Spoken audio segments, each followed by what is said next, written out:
Let me tell you why I never pay my mortgage on a monthly basis.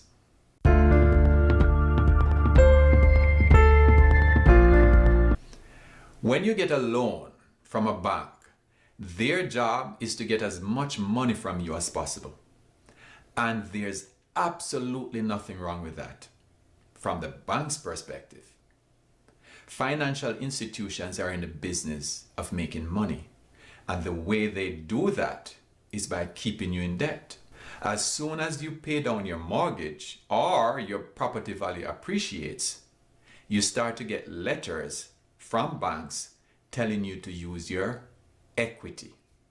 This is why somebody who is 30 with a 30-year mortgage, in 30 years when they are 60, they still have a 30-year mortgage. Instead of passing on an asset in the form of a home to the next generation, they are actually passing on debt.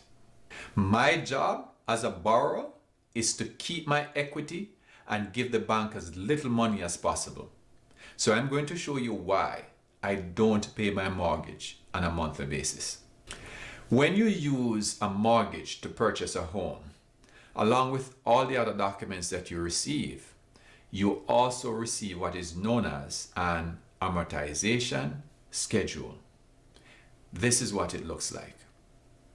It shows how your payments will be distributed between your interest and your principal for the life of the loan.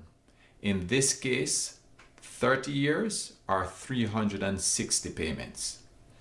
It also shows all the dates that you're expected to make your payments.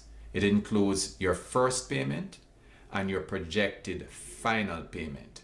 Before I show you how I make my payments, I want you to take a look at how the payments are distributed in the early stages of the loan.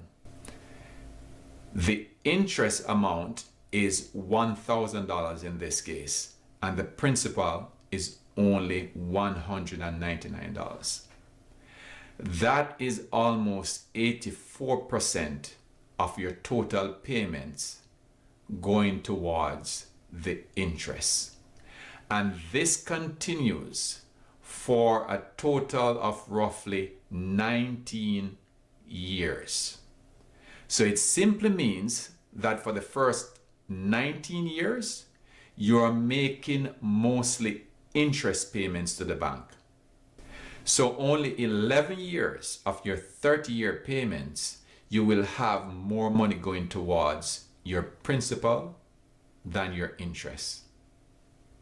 This is a bank maintaining equity in your property for a longer period of time. This is how I make my payments on a bi-weekly basis. This simply means that for every year I make my payments, I make one extra monthly payment by paying every 2 weeks. Using an example of a loan for $200,000 with an interest rate of 6% fixed for 30 years, the total interest that would be paid would be $182,000. And you might be saying, that's a lot, and it is. But let's compare it to the same loan with the same interest rate for the same period when paid on a monthly basis. The total in interest would be $231,000. That means by paying your mortgage on a bi-weekly basis, you're actually saving almost $50,000 in interest. If you paid your mortgage on a monthly basis, your final payment would be in the year 2053. However, if you paid your mortgage on a bi-weekly basis, your final payment would be in the year 2047.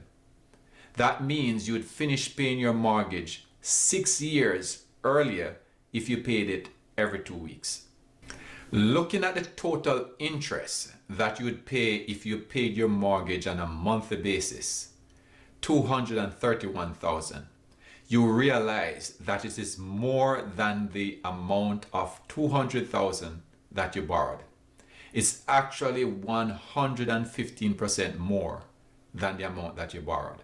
The $182,000 in interest payments that you would pay if you paid your mortgage on a bi-weekly basis is roughly 91% of the total that you borrowed. But it is 24% less than the total interest you would pay if you paid on a monthly basis for the same loan with the same terms. Whenever we talk about the total interest that we pay over the life of the loan, we do have to take into account inflation and the time value of money. What that means is that $1,000 today does not have the same value 30 years in the future. It's typically less. In addition to paying my mortgage on a bi-weekly basis, I also make extra payments to principal, which further reduces my total interest over the life of the loan. Using the same $200,000 loan example as before, paying your mortgage on a bi-weekly basis with an extra $50 payment towards the principal will save you a total of $82,000 over the life of the loan. The bi-weekly payment method can also be used to save interest on auto loans. If you have any questions, leave them in the comment section. Like always, please remember to like, share, and subscribe. See you next time.